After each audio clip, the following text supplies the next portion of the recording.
Today I'm going to discuss that the United States needs a national ban on single-use plastics. Plastics are deeply involved in our everyday lives. We find it in our straws, containers for storage, and clothes we wear. In fact, plastic is often closer than we think. It is in the food we eat, the water we drink, and the air we breathe. Single-use plastics are used in a few minutes, yet they have a lasting impact on the environment and our health for years or decades to come. After researching the effects of plastics on the environment, wildlife, and health, I have concluded that the United States must implement a national ban on single-use plastics to help protect our planet and ensure a more sustainable future. My goal today is to inform you about the dangers of single-use plastic and persuade you that a nationwide ban is the way to fight this crisis.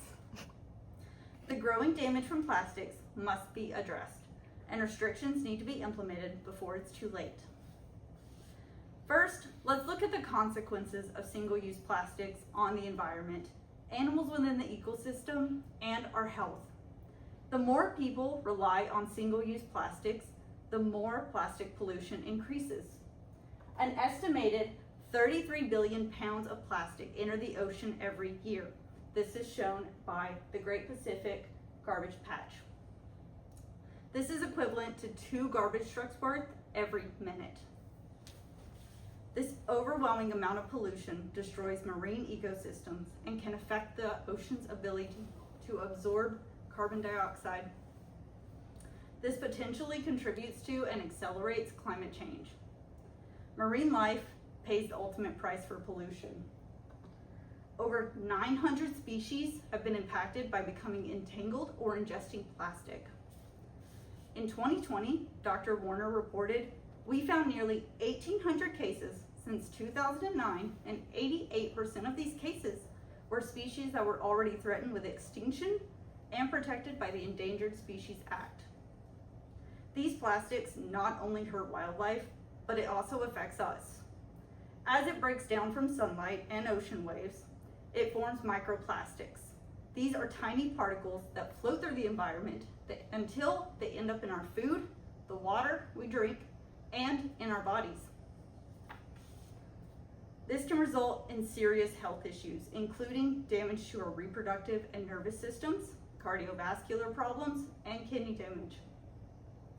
These convenient single-use plastics are leading to global consequences, and we must act. The most effective way to reduce plastic pollution is through a national ban. By banning these common items like plastic bags, straws, and foam containers, the United States can take real steps towards reducing plastic pollution. Countries like Canada have already implemented bans on several single-use plastics and are working towards achieving zero plastic waste by 2030. Following their lead, we can start by taking steps at home to be more sufficient and reduce waste. A few alternative items include biodegradable packaging, compostable straws, and reusable glass containers. Swapping to eco-friendly options not only reduces waste, but also reduces the need for plastic production. A national ban would not only reduce pollution, but would help shift our culture towards a more sustainable way of living. Single-use plastics may be cheap and convenient, but the long-term effects are devastating. They are polluting our waters, endangering the ecosystem, and posing risk to our health. The issues affect everyone here, and the problem will only continue to grow until action is taken. We have reached a point where recycling and cleanup efforts are not enough.